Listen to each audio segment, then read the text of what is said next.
Hi, you're watching Around Town. I'm Chelsea Shar, and I'm here with Dr. Joseph Tormont, professor of theology from Walsh University. And he's here to talk to us today about what he does here in Alliance with the Catholic Worker.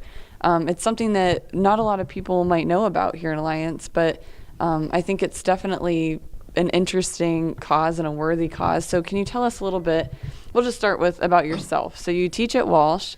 Yes, I teach at Walsh, and I teach all the various courses, and especially the introductory course, but my special interest is justice and peace, and has been since 1965 and since I wrote my doctoral dissertation in 1973. So it's just part of who I am, even though most of my work is other courses.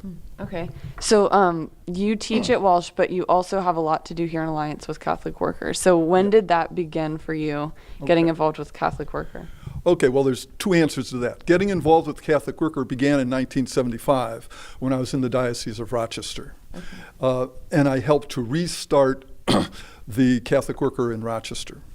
And then when I left, because the seminary closed where I was teaching, and came here to teach at Walsh, there was no Catholic Worker. So I kept involved to the extent that I could in supporting the workers started in Akron, and sent a student of mine to the Catholic Worker, and he's still at Cleveland.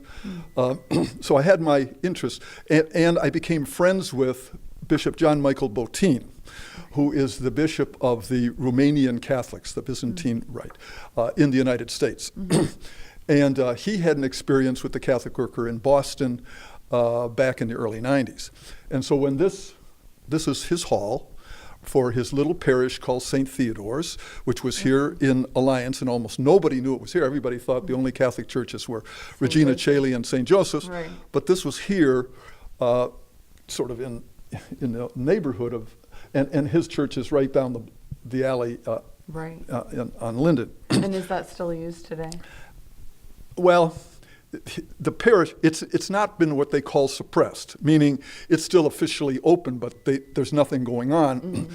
And he basically did that because he wanted to keep control of the resources for the sake of the community. Okay. But he didn't have anybody in his community to serve, in his parish, to serve the community. So he thought, let's get a Catholic Worker.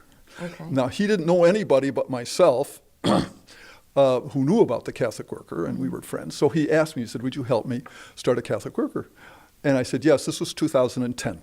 Okay. When the first dialogue, the first ideas about it came. So we had open meetings. And I said, why don't we get this woman, her name was Anya Donovan, who had been with the Alliance, with the Akron Catholic Worker, and was not with them anymore. But he knew her because she would go to his church. Mm-hmm. So I said, why don't the three of us talk? And so we talked for about a year, and eventually then started getting folks, and then we had to kind of introduce them to the Catholic Worker. He had me lead a book discussion of the biography of Dorothy Day for this group. And after about a year or two, we found a fella who really wanted to work for the bishop, but he would be willing to come and live at the Catholic Worker. Okay. And his name was Thomas Murray, Tommaso Muri, however you want to say it, Irish. He was, of course, Roman Catholic, but he became Byzantine Catholic.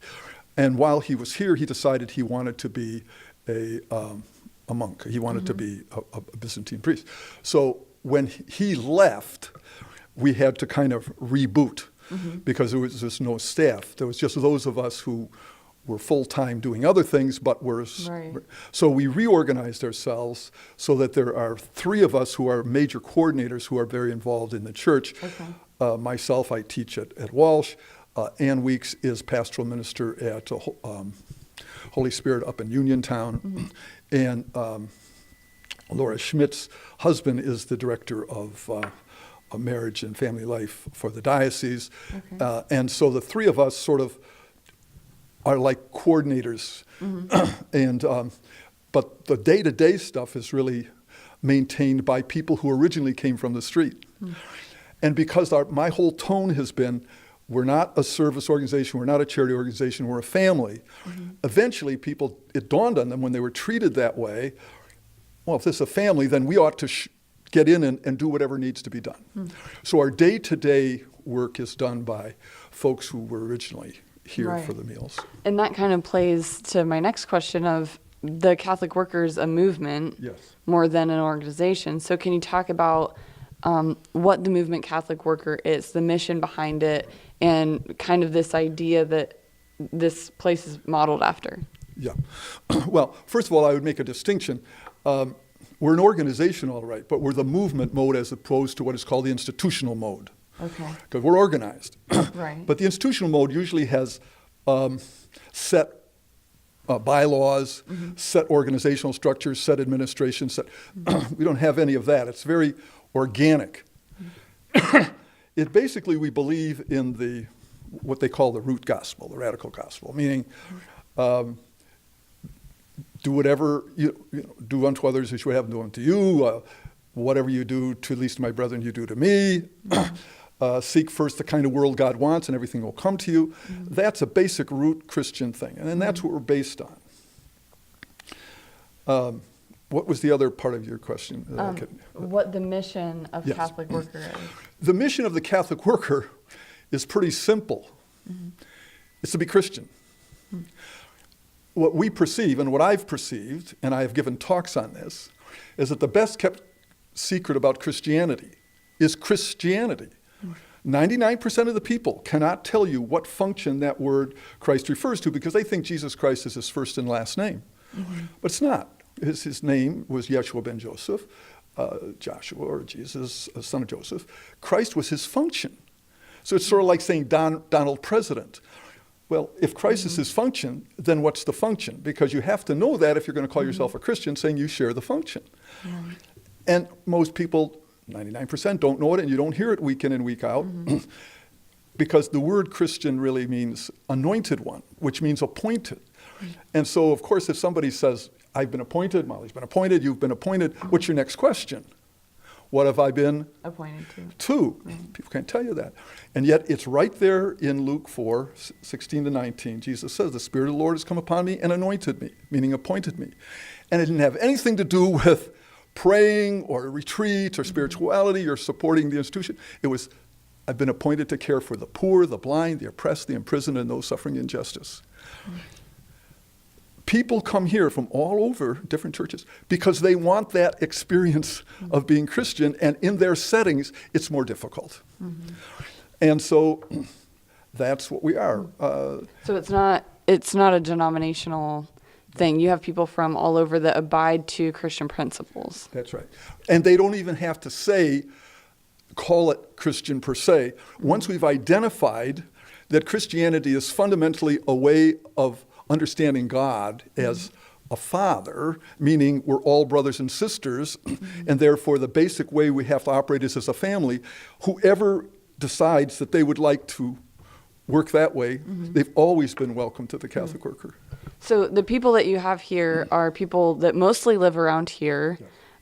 They're coming, as you said, kind of as a family because they need something to eat or they need companionship or they want to give that. Is that right? So That's exactly it's not right. just a one-way, like people come here to serve at this time every day or to receive at this time every day. It's really a fluid. It is fluid, and that's why originally when Thomas was here, he really had a more rigid program, which wasn't exactly Catholic Worker.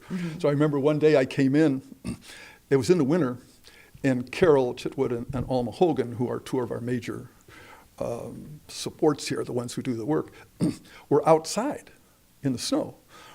And I said, what are you guys doing out here? They said, Tomas says it isn't time to come in yet. Oh, no. And so then I understood. So I said, come on in. And ever since then, it's like, no, this is a family, and you're not just here to feed your bodies, you're here to feed your soul, build the spirit. So when I come about a half hour before every meal, when I come here, there's 14, 15, dozen people here, just socializing, and that's what we want. And so that understanding is what the people who come here to help, they help, but they will say, I know I've heard them say it, I get more out of this than I give. And that's the same with me. This is my favorite place I have a family over near in Marlborough Township, but this is my other family.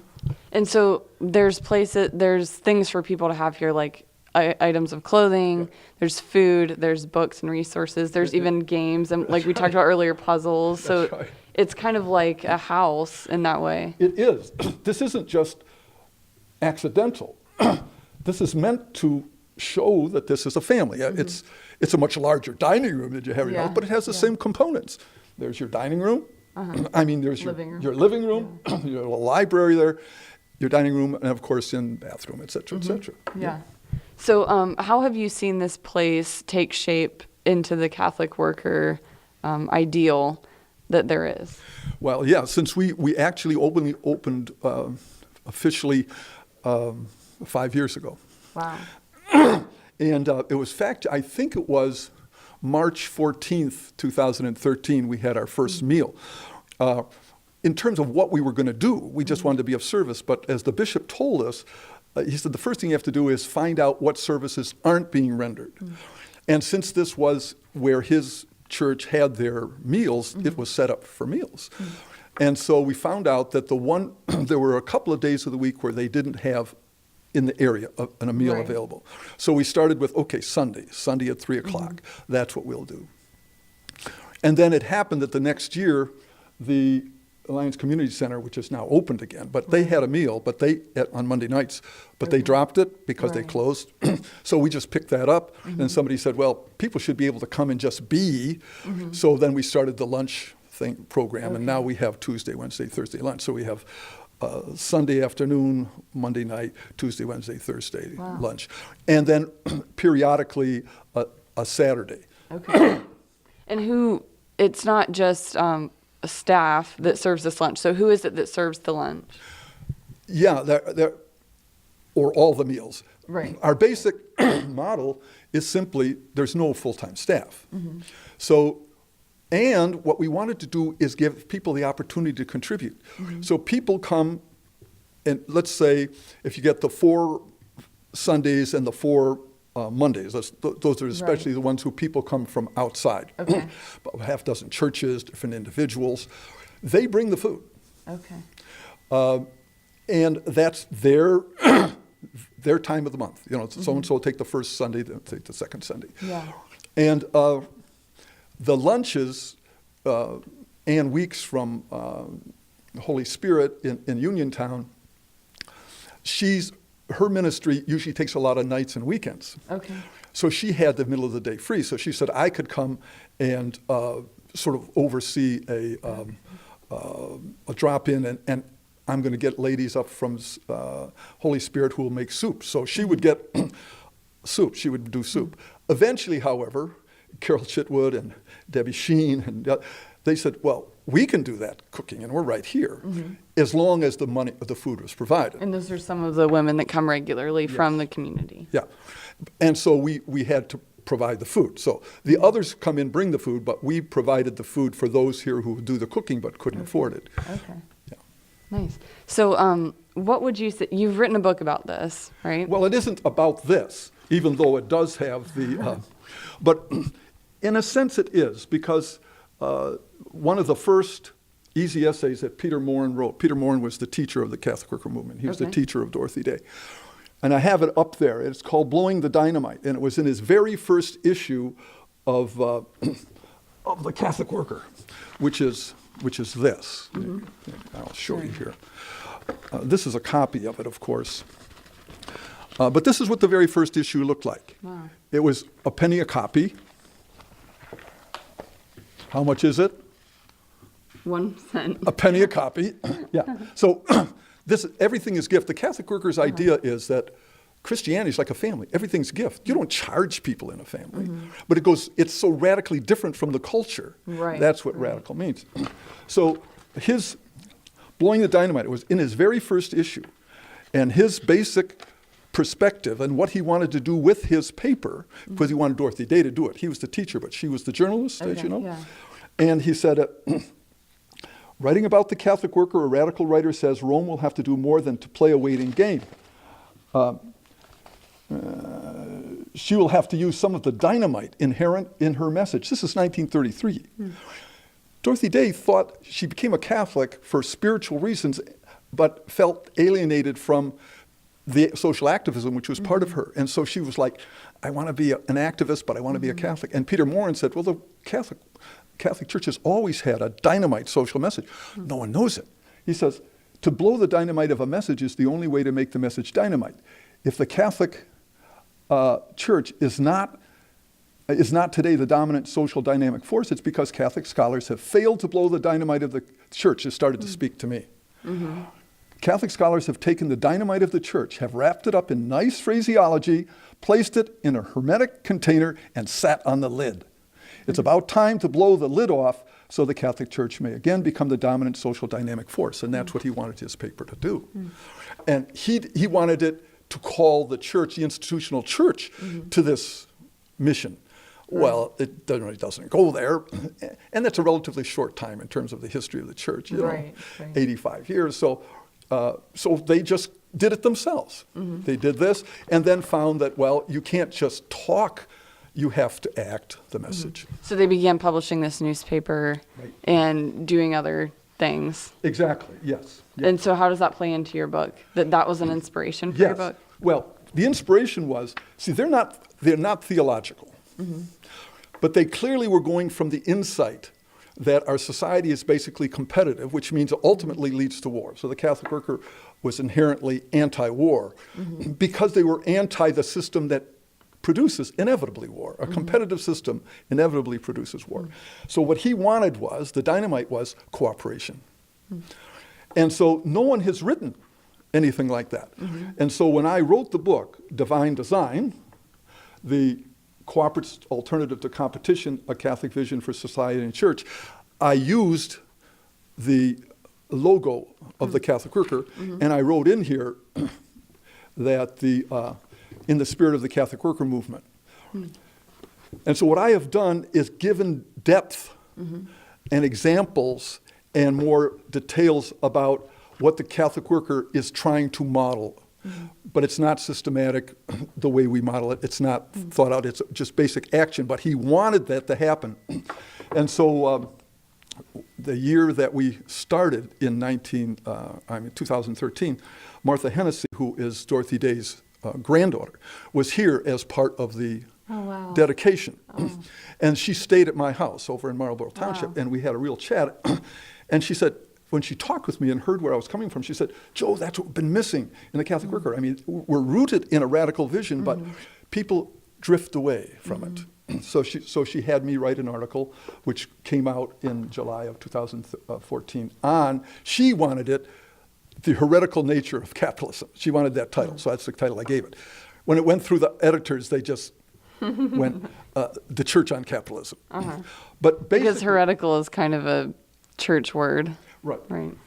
But I wanted it because the churches basically absorb the fundamental value of success competitively achieved. That's been observed by religious sociologists as a fundamental American value. The churches have observed that.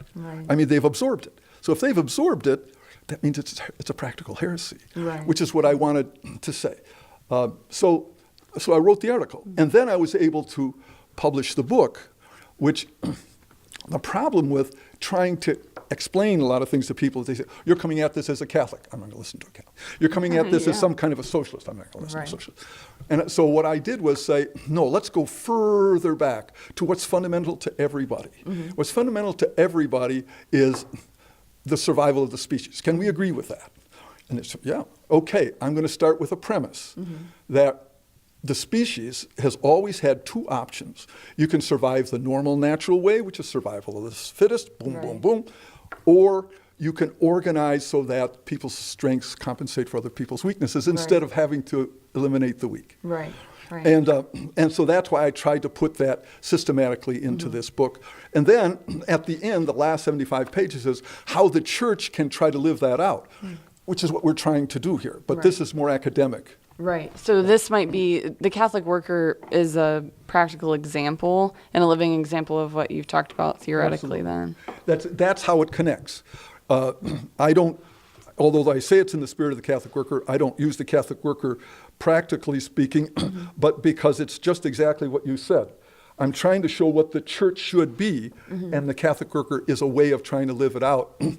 And it's tiny, tiny, tiny, tiny. I mean, it's got all 200 houses, but you know, how many people are involved? But it's so authentically Christian that it has a weight beyond, way beyond its numbers. Because people come, they recognize, this is what I want to do.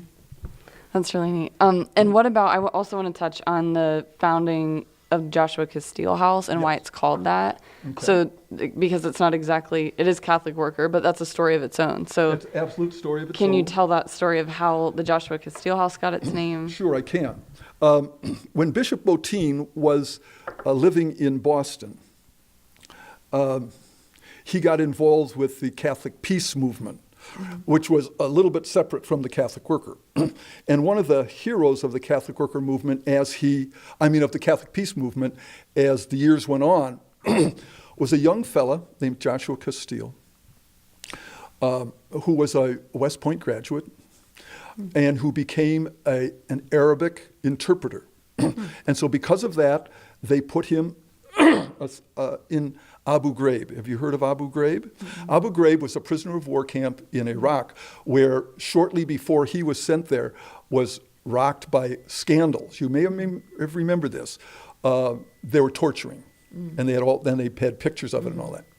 So anyway, he was an interpreter. And at one point an interrogator. And at one point he was interrogating a young jihadist, who he reports said to him, "I am doing what I believe, and that's why I'm here. You are not doing what you believe, because I've read about your Jesus, and your Jesus said to love your enemies." And it hit him like a ton of bricks. And so he got a conversion. And so he applied for something which is hard to get, which is conscientious objector status after you've been in the service.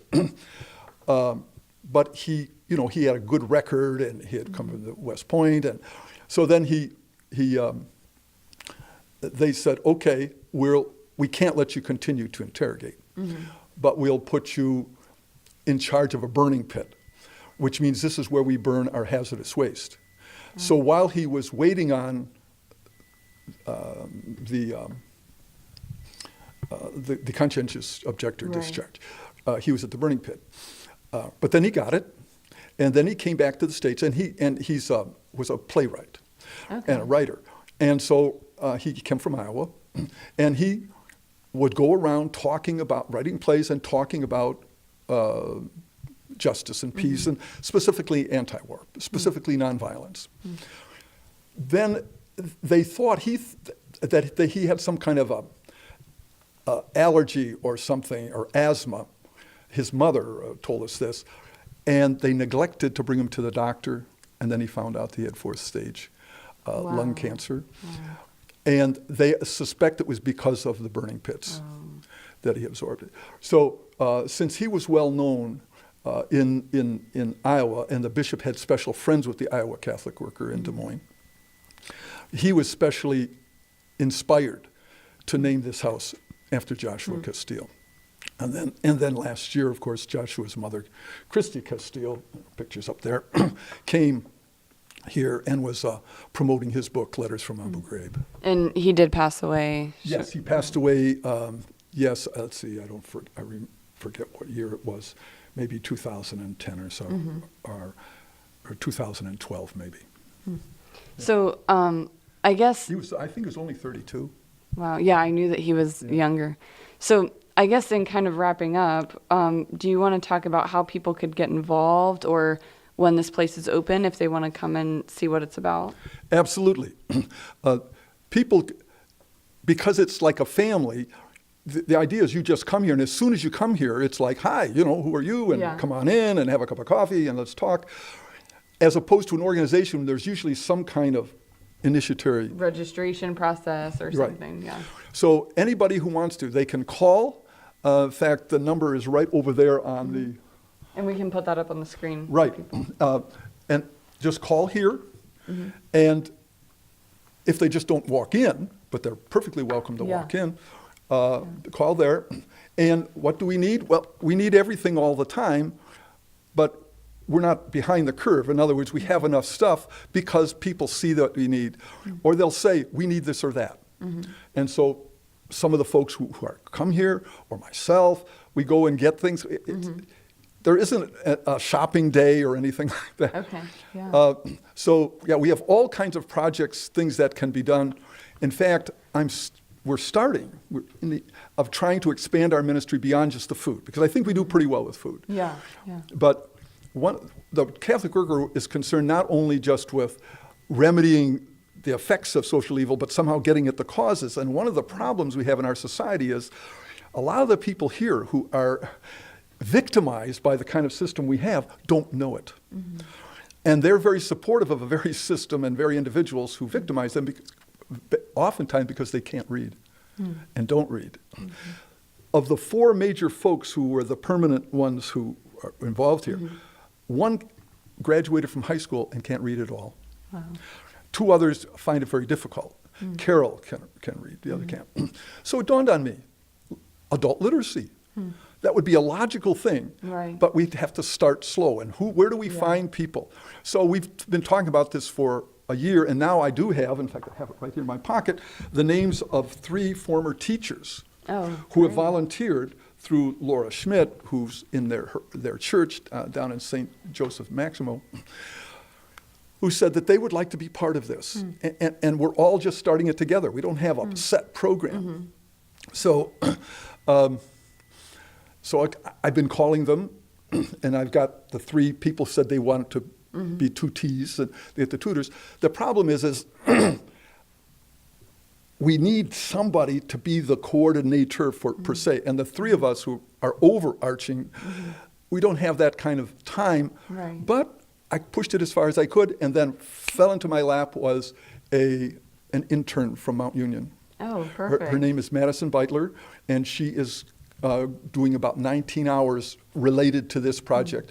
And once she really said, oh yeah, I want to push literacy, I said, fine, you be the person who call these up. So I called up these ladies who are here, and then I sent it over, gave it to her. I said, you tell them that you're going to be the one, and you know the people who will do this. And so we're moving ahead with that. Good. And that's an important project, I think. And as time goes on, we will add other things as we can. Great. It's really inspiring to come here and see what you guys are doing. And I just want to tell people where you're located as well. Right. So this is Linden. 830, no, this is Freedom. Freedom. Okay. 830 South Freedom. The reason you said Linden is because our church, which is right down the alley, That's is what on in my Linden. head, Yeah. And it's not easy place to get to, because if you're on Main Street, you can't turn in. So you have to come up to some other streets across the way here, or Broadway or somewhere. But 830 South Freedom, yep. Okay, great. Yep. And people can come whenever you're open. Whenever we're open, and we're open, officially open. I mean, when Carol or some of the others come here to do work, then we're sort of open. Right. But basically, it's at least a half hour before the meals on Sunday, Monday, Tuesday, Wednesday, Thursday. Okay, great. And you serve those at noon? No, Sunday is 3 o'clock. Monday is 5:30. The other days is 11 or 11:30. Okay. It just sort of depends when who's ever here doing it and when they get here. Right. Yeah. Great. Yeah. Yeah. Awesome. Well, thank you for catching us up. And we talked about maybe in the future doing updates or about a show about the literacy program or some more specifics. So thank you, Professor, for talking with us. And thank you for watching Around Town.